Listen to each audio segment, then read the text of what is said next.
در چند صحبت‌هایتان شما گفتید که رحمانوف ما رو فریب کرد، ما رو فریب داد. یعنی به فریب رحمانوف ما داده شدیم. اینجا سوال همین است که اگر شما فریب خورده باشید، همین اقرار فریب خوردن مگر شکست نیست؟ اقرار شکست خوردن نیست؟ بله، اقرار شکست خوردن است.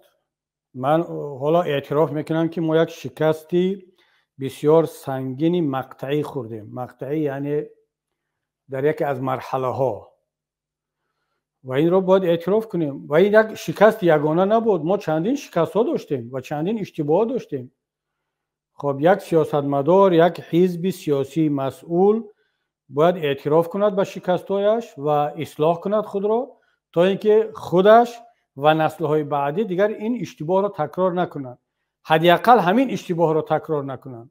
اونا میتونن با اشتباه‌های خود را کنند و داشته باشند. هر کس حق به اشتباه دارد، اگر اشتباه نشود باز بهتر. اما بله، این اشتباه بود و اعتراف باید کنیم. ما شکست خوردیم، ما فریب خوردیم. برای چی فریب خوردیم؟ وقتی که امام علی رحمان درک کرد که در مقابلش یک نیروی ملت دوست است، یک نیروی وطن دوست است، بله یک نیروی اسلامی هست، ولی وطنش را، ملتش را، امنیت وطنش را، آرامش کشور و ملتش را خیلی مهم میداند، این را درک کرد و از همین دروازه وارد فریبی ما شد و ما را با همین شعارها فریب کردند. بعضی ها میگن که نهضت اسلامی تاجیکستان به خاطر مال و اشیا و به خاطر مقام و منصب اینا فریب خورد. من نمیگم که اینها نبودن، یعنی همه ملائک نبودن در اون وقت. بعضی ها بودن که واقعا براشون این چیزا مهم بود. اما رهبریت حزب، با خصوص استاد مرحوم سید عبدالله نوری، استاد همتزاده، استاد تورجانزاده، من هم این دعوا را دارم. حالا مردم قبول دارن یا ندارن کار دیگر است. دیگر استادان، دیگر کسانی که در زندان هستند، به هیچ وجه به خاطر مال و مقام و منصب این گذشته‌ها را در برابر رحمان نکردیم، بلکه این گذشته‌ها فقط به خاطر ملت، دولت، امنیت و آرامش بود. چون به ما میگفتند، من بار دیگر وقتی که به شما این مثال را 10 بار آوردم و باز میگم، وقتی که امام علی رحمان سازشنامه را پامال کرد، کنستیتوسیون را پامال کرد، یک دفعه 7 ساله بیشتر حق نداشت، نه از روی کنستیتوسیون نه از روی سازشنامه.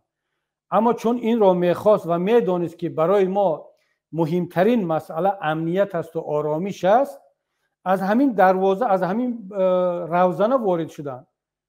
یعنی در کمیسیون آشتی ملی، در اون وقتی کمیسیون آشتی ملی عمل میکرد، این افسانه را بافتن که ازبکستان دشمن اشدی ما هست.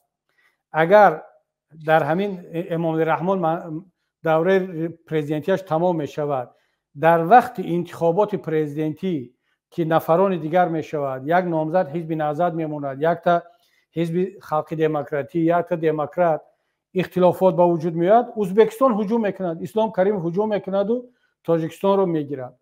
و با این منطق، با این نراتیو، با این دعوا، با تک تک اعضای کمیسیون آشتی ملی از طرف اپوزیسیون تاجیک صحبت کردن که گفتن ما میدونیم که این برخلاف کنستیتوسیون است، این برخلاف سازشنامه است، اما بیاید شما به خاطر ملت، به خاطر پابرجایی دولت و امنیت همین ملت و دولت، از بحر همین معیارهای کنستیتوسیون و سازشنامه بگذریم. ما وعده میتیم همچون جوانمرد که از 7 سال دیگر بیشتر امام علی رحمان نمیستد. خود امام علی رحمان این وعده رو داد. بعد عبیدالله که حالا زنده است، مرحمت عبیدالله بیاد در افیر بگوید که کبیری دروغ میگه. عبیدالله رئیس شهر بود، میری شهر بود، اون وقت هنوز مجلس ملی تأسیس نشده بود. دعوت کرد همه رو، از اون جمله ما رو، ابراهیم عثمان ما رو صدا کرد، گفت که کابینت هم در اومد. ما کابینت هم پهلوی هم بود در کمیسیون آشتی ملی. گفت که عبیدالله شما رو در تلفن سادکای داخلی رقمی ساد قطر رو ندارد. من رفتم، من اعضای کمیسیون آشتی ملی آید به مسائل سیاسی بودم، صحبت کردیم. گفت که میتونید کابینت من بیاید یک صحبت کنیم. گفتم مایلش. رفتم اداره کابینت عبیدالله در میری شهر و خب با همین حرفا که خودت یک جوانی وطن دوست و ملت دوست و خیلی اینتلیجنت و همین هستی و همه اعضای کمیسیون اشتی ملی از هر دو طرف راضی شدن به خاطر منفعت دولت و ملت، فقط خودت راضی نیستی. چون واقعا من راضی نبودم. من گفتم این خلاف کنستیتوسی است، این خلاف سازشنامه صلح است. اگر یک نفرم در کمیسیون اشتی ملی زید آواز میداد این نمیگذشت، امام علی رحمان دوباره پرزیدنت نمیشد، حتی یک نفر اگر، چون موافقی باید کنسنسوس در اونجا می بود. من که مخالفت کرده بودم مجبور شدن مرا دعوت کنم. خب گفتم من بله من زید هستم. برای چی این کارو کنیم؟ گفت که به خاطر آن که برای ملت رو دوست می‌داری؟ بله. وطن امنیت مهم است؟ بله. همینجا بودن امام علی رحمان 7 سال دیگر برای وطن و ملت لازم است. بیا به خاطر همین ملت و دولت. شما که منصب پرست نیستید، اگر همین کار رو نکنید پس شما معلوم میشد که خودتون به خاطر منصب و مقام اینا هست. باور کنید عبیدالله به من یگان مقام منصب پول پیشنهاد نکرد که حاضر بگم که هر کس بیاد بگه که نه ما با کبیری فلان پول پیشنهاد کردیم، مقام پیشنهاد کردیم. به من فقط از درباره ملت و وطن گپ زدن. من یک سوال کردم از عبیدالله، گفتم کی کفالت میدهد که امام علی رحمان فریب نمیکند؟ یعنی همون حس یک کمتر احتیاطکاری من از همون اول هم بود، از پس معلوم میشد. کی کفالت میدهد که رحمان فریب نمیکند؟ ما را فریب نمیکنید. عبیدالله در جواب یک چیز گفت، حالا بیاد تکرار کند همین حرفش رو. گفت مگر من مردم که امام علی رحمان از بالای مرده من مگر که پایش رو ماند و گذارد؟ ما هم جوانمرد هستیم، ما هم وجدان داریم، ایمان داریم. مگر من مردم؟ خب بیاد عبیدالله الان بیاد، حالا فهمیدم که پسر خودش رو هم از منصب گرفتند و باز راه رو پاک کرده ایستادن. خب حالا زنده است، خدا را شکر، خدا عمرش 100 ساله کند، نمرده است. بیاد به ملت جواب بگید که کبیری رو فریب کرد. اتفاقا وقتی من برگشتم آمدم استاد همزدا رو دیدم، گفتم که همین خیر شد استاد همزدا که عبیدالله مرا هم دعوت کرد و دقیقاً همین حرفا رو زد. خب حالا استاد همزاده از دنیا گذشتن، عبیدالله که زنده هست، مرحمت بیاد بگید که کبیری دروغ میگه. سوال من از عبیدالله، از ابراهیم عثمان، از داستیف این است و باقی میماند، آیا اینها هم فریب خوردن مثل ما یا اینها هم جزئی فریب امام علی رحمان علیه ملت بودن؟ ما که اعتراف کردیم که فریب خوردیم، ما را فریب کردن به خاطر همین ملت و دولت و اون وقت کبیری نه از تجارت داشت نه منصب داشت. من سال این 99 بود یا چنده بود. خب ما را فریب کردن یا ملت رو فریب کردن یا خودشون هم فریب خوردن؟ یعنی این ببینید دوستان عزیز، در سیاست کلان اعتراف به اشتباه جنایت نیست، بلکه این بیانگر جوانمردی هست. من نمیگم که ما فریب نخوردیم، من نمیگم استاد نوری فریب نخورد، استاد همت‌زاده فریب نخورد یا ما شکست نخوردیم. بله ما هم انسان هستیم، فریب خوردیم، شکست خوردیم، اما باید این رو هم گفت که برای چی ما رو فریب کردن، به خاطر چی؟ به خاطر مقام، منصب؟ من جوابگری موقع دیگران نیستم، برای خودم جواب میگم که من تنها اون موضوعی که توسط آن مرا فریب کردند این ملت، دولت، امنیت و پابرجا بودن دولت و ملت هست. منم فکر کردم که امام علی رحمان یک انسانی، یک جوانمرد است، به خاطر ملت و دولت این کار کرده ایستاده است و عبیدالله فهم، ابراهیم عثمان هم، داستی فهم، اینا هم جوانمرد هستند، اینا هم حیثیت و آبرو دارن، شخصیت دارن. خب اگر فریب خوردن مثل من بیان اعتراف کنن، اگر میترسن حداقل در مموارها، در یادداشت‌هاشون بنویسن این چیزها را که نسل‌های بعدی بگن که خب به خاطر مقام و منصب پسرش و دامادش و جیانش یا جانش ترسید این کار، این حرفا رو بگید، ولی در یادداشت‌هاش، در وصیت‌نامه‌اش نوشت و بعد از سرش این حرفا رو دیگران بگن. یکی از سابق وزیران اینا هم بگم بعد با سوال دیگر بگذاریم. من برای چی میگم که منصبداران میترسن؟